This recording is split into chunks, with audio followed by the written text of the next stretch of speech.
everyone, welcome to my channel. My name is Bailey and I'm the owner of Googoogoogoods.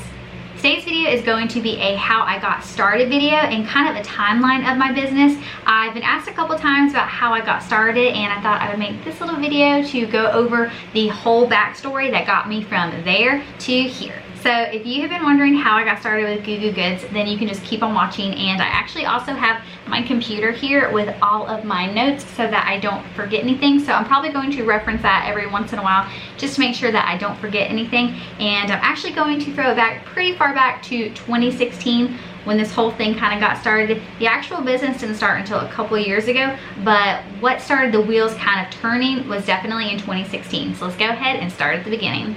I'm going to be starting this timeline in 2016 and I'm going to go over 2016 through 2021, and that is definitely a long span of time, but a ton of stuff happened to me in between 2016 and 2021 that led to where we are today, obviously. So I thought I would start there. In 2016, me and my husband Ethan graduated from NC State in Raleigh, North Carolina, and I had a degree in something called polymer chemistry.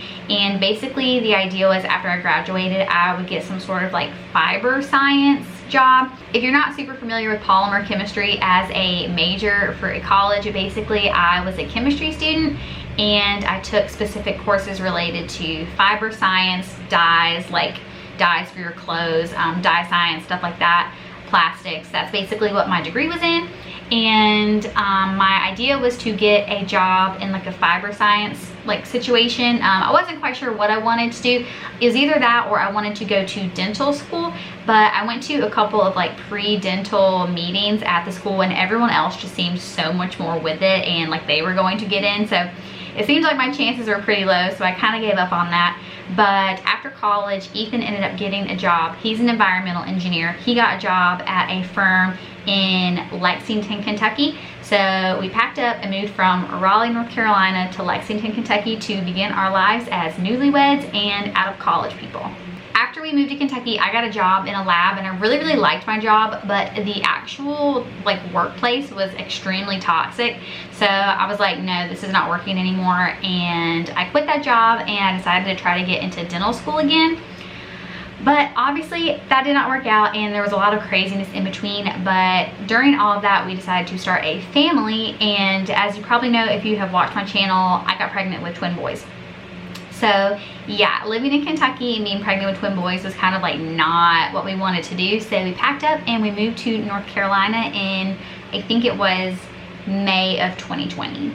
So after living in North Carolina for a while in 2021, I decided that I wanted to try to do something where I could start kind of a business at home so that I could be with my boys and also kind of do something that was more fulfilling to me. So that brings us to September of 2021, and around this time I was really into scrolling reels on Instagram, and I came across this girl Meg and Co, and I still follow her to this day and she still does a bunch of the small business stuff. But at this time she was kind of talking about how to start your own small business with like HTV, so like vinyl t-shirts, because I think, you know, that was a big thing in 2021. It still is a big thing, but I feel like in 2021 people having like vinyl t-shirt companies was a big thing that people were doing.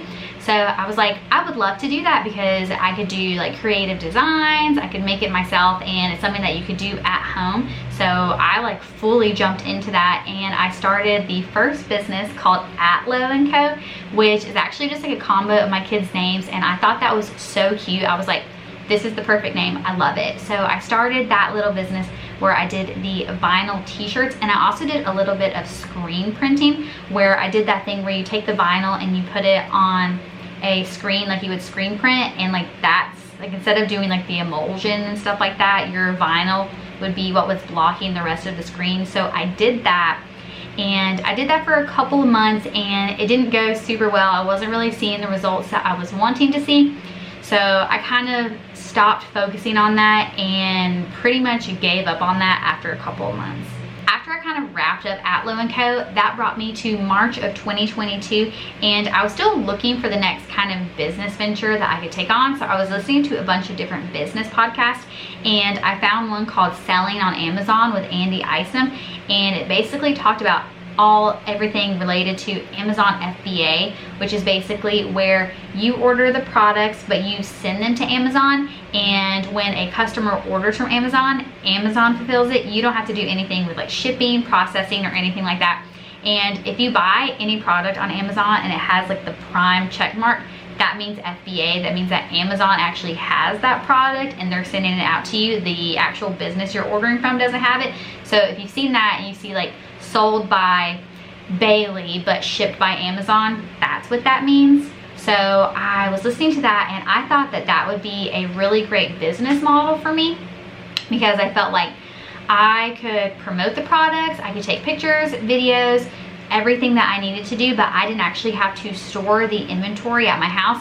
And I thought that would be really, really good because I had the boys. I didn't want to be having to focus on like trying to like ship things out or where I was going to put the products. So I thought that Amazon FBA was going to be the absolute perfect method of doing this. What I learned is that Amazon is actually a little bit more complex than that, or not that it's complex, but in order to do really good on Amazon, you have to have a lot of money straight out of the gate to do advertising and also do this thing called brand registry, where you have to have a trademark, and that's like a whole another story for another day. But yeah, I learned that it's much more complicated than that. But obviously, like before I knew all of that, I was trying to think of a product that I would like to add to the marketplace that I would like, that would be helpful to me, and I thought would be helpful to other people who have like kind of the same needs as me. And what I came up with was diaper bag backpacks, because obviously I had a diaper bag because I had twin little tiny babies and I had a big one. And what I found on Amazon is that either the patterns were like really boring or just like neutral colors, or they were really like gaudy and like not cute at all, or they cost like over $100. So I was like, I feel like what's missing here is kind of like middle tier diaper bags that are actually cute. So I thought that would be really, really good. And I also thought of doing the nursing robes that you see in like maternity photos in the hospital, where like you've had the baby and you and the baby like have the matching swaddle hat and then the robe.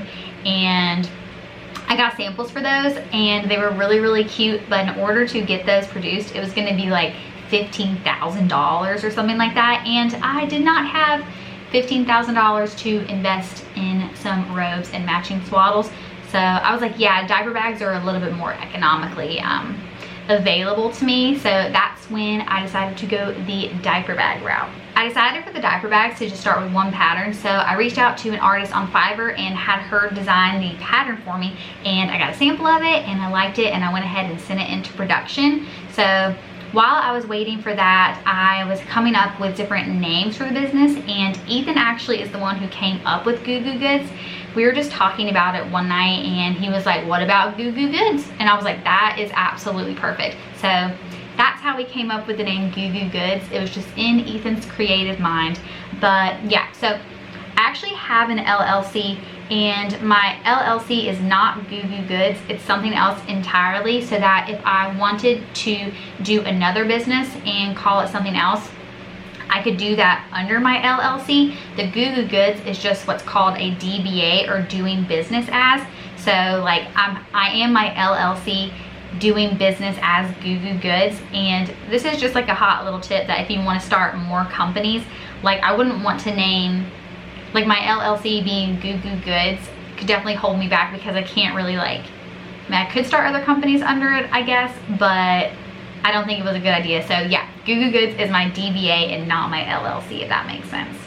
Also, while in the research phase of the diaper bags, I started seeing a lot of reels about embroidery too, and I thought it looked super fun, so I thought that I would start getting into embroidery as well while I was kind of waiting on the diaper bags.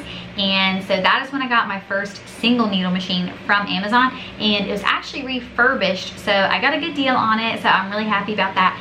So that's when I got my machine. But shortly after I got my machine, we hit a little roadblock. And the roadblock was actually not a bad roadblock. It's that we actually were selling our house and moving here to Florida. So we had to pack up the machine, and we moved into a pretty small apartment here in Florida at first that didn't really have room for me to do my embroidery. And there was also just like a ton of other stuff happening. So I kind of took a short hiatus on the embroidery. Also, something that I want to talk about that I feel like people rarely talk about is how people are funding their small businesses. So usually people who are starting their small businesses are starting small and are probably also working a job. So they're able to use some proceeds from their paychecks to fund their small businesses. But what I decided to do was, because I had to buy a ton of diaper bags at one time, which made the order a pretty pricey order, I opened up a business credit card and I put it on that. And also we sold our home kind of like in the middle of the pandemic. And if you remember what real estate was like in the pandemic, we ended up getting a nice little nest egg from selling our house. So I was able to use that money to pay off that credit card. So we were obviously really fortunate and able to do that. So the business credit card was definitely helpful for us. I know that it can be a little bit dicey to get a small business credit card, because you want to be able to back up the purchases you make on the credit card with money you actually have. So I was very fortunate that we were able to purchase the first order of diaper bags with the money that we made from selling our house. So that brings us to June of 2022, when we moved from North Carolina to Florida, and that definitely kind of put a stop on all business activities because I didn't have my embroidery machine out and about, and I wasn't making anything, and I was pretty much just waiting for my diaper bags to be delivered. So from June to November of 22, I pretty much did nothing related to the business. So that brings me to November of 2022 to January of 2023, and that is when I had my first big bulk order of the breakfast with baby bags delivered to my house here in Florida. And that's also when I started to document all of this on YouTube. I pretty much sold exclusively on Amazon for the first couple of months, and I definitely did not understand advertising like I was talking about earlier, and I blew through my budget pretty quickly and spent a ton of money on advertising and had some good sales, but not really anything crazy, and I was definitely losing money, not getting any money from selling on Amazon. Also during this time is when I decided to get a couple new samples for new designs for new diaper bags to come out with. So from February of 2023 to May of 2023, I decided to start working more on my embroidery and trying to add some more embroidered options to my website. And that's when I decided to go ahead and invest in my multi-needle machine, because I am literally so bad at hooping items with just like the normal hoops that I was like, I want to be able to do this quickly and efficiently. And I joined like an embroidery business owners group on Facebook and saw that the hooping stations made things like so much easier, and I thought I have to get a multi-needle machine because a single needle is going to be the death of me. So that is when I bought my multi-needle and sold my single needle machine. So after I made a couple of designs that I put on my Etsy, I decided to open up a Shopify store. I don't remember exactly when I did that, and it's actually, I think, kind of tricky to figure out when you've opened your Shopify store, but I don't remember when I did that. But also at this time is when I decided to make my big order for the 3 new diaper bags: the cowboy one, the checker print one, and the rainbow one. And that brings me to May to June of 2023. I had been watching like small business YouTube for a long time, and I'd been following Jessica from Our Cherry Corner and Brenna from Brenna & Co. And I'd been watching them for months, and I saw, that they did craft fairs, and I don't know why I like never considered it, but it dawned on me I could do that too. And I guess I originally had some reservations about it, just because at that point in time I really only had like a couple of embroidered things, and then I had my breakfast with baby bag, and I was still waiting on getting the new backpacks. So I originally had been kind of a little bit worried about what I had to offer. So around this time, I decided to go ahead and jump in and apply for some markets. And I also decided to make orders for embroidered hats and the engraved tumblers. And this is when I kind of started gearing up and getting ready to do my first ever craft fair.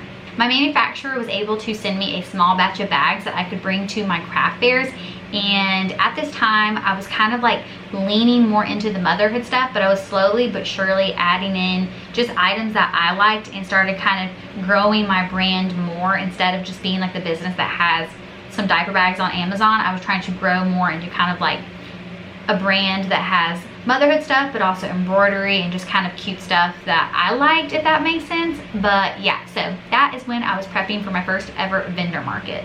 And that brings us to July of 2023 when I had my first ever craft fair, and I signed up for anything and everything because I am definitely a firm believer in go hard or go home. So I signed up for so much and literally had so much on my schedule. So if you've been around since 2023, you know that last year I did so many events, but I obviously like had a really good time. But yeah, I did a lot last year starting in July. Then in August of 2023, I decided that I wanted to learn how to sew and add some sewn things to my lineup. I started with scrunchies and I've kind of fallen off the wagon a little bit with that, but I'm definitely going to start doing more of that here in 2024, and I'm actually going to be working on it this week. So yeah, that's when I kind of decided to start to learn how to sew. And that finally brings us to September of 2023 to the present. I've been pretty much doing the same thing since I started craft fairs. I've definitely grown and evolved and changed. I've evolved my setups, I've evolved how I've done YouTube and just how I've done the business in general. I originally started as like a motherhood centered brand, but now I've definitely grown and evolved into a brand that has things that I love that I think other people will love too. Also, obviously, YouTube has become a huge part of my business life. I've definitely grown more confident because of YouTube, and I've definitely gotten more comfortable just talking in front of the camera and talking to you guys and sharing my life and my business and everything in between. So I am just extremely grateful for the community that has rallied behind me, supported me, and loved me. And Googoogoogoods YouTube has definitely become a huge part of my life. Yeah, I'm very blessed to have you guys here watching this, and hopefully people have gotten some value out of this, even if it's just entertainment value. And looking towards the future, I do have some pretty big goals for 2024, and let me know if you want kind of like a separate goal setting video where I can do like a 2024 kind of vision board or overall goals. But my big goal for 2024 is to definitely grow my online business presence instead of like having to rely on the craft fairs for kind of all of my sales. I would like to grow my Shopify presence a little bit more through like advertising and stuff like that. So yeah, I would like to drive more online sales and not have to rely on the vendor markets to grow. I also want to work on doing some more short form content and also getting with my friend who's a photographer, Gabriella, to take some more business photos to help with advertising and posting on Instagram. And I also just want to try to grow more sustainably. I also recently read the book Profit First, and it completely changed how I think about doing the finances of my company. If you want to talk about that in another video or in detail, just like let me know. But it was a really good book. I listened to it on the Libby app, and it definitely opened my eyes a little bit. And yeah, it definitely changed my view on business finances, and hopefully using some of the methods that I learned in Profit First, 2024 will be my most profitable year yet, and hopefully it'll make it so that 2025 is even bigger and better. I'm definitely still relatively new in the business world, but after being in business for a little over a year, I definitely think I've learned a lot, and I obviously still have a lot to learn, but I have learned a ton from other small businesses here on YouTube and other people that I've met at my craft fairs, and I'm just really thankful for the knowledge that everyone has imparted on me this year. I hope that you've liked today's video and got a little bit of insight and background on how Googoogoogoods got started and how it's been kind of a long journey to get where we are, but it's been a fun one. I can definitely see the positive trajectory that I've been on, and I hope to continue to grow and just keep going up and up and learning and growing and just having a good time doing it. If you did like this video, please be sure to give it a thumbs up and subscribe for more behind the scenes small business content and craft fair vlogs, and I hope to see you in the next one. Thanks for watching. Bye! My headspace been weaker, it's been waiting for the right day. Like the right day ever comes, now it's Friday and nothing's changed. Mistakes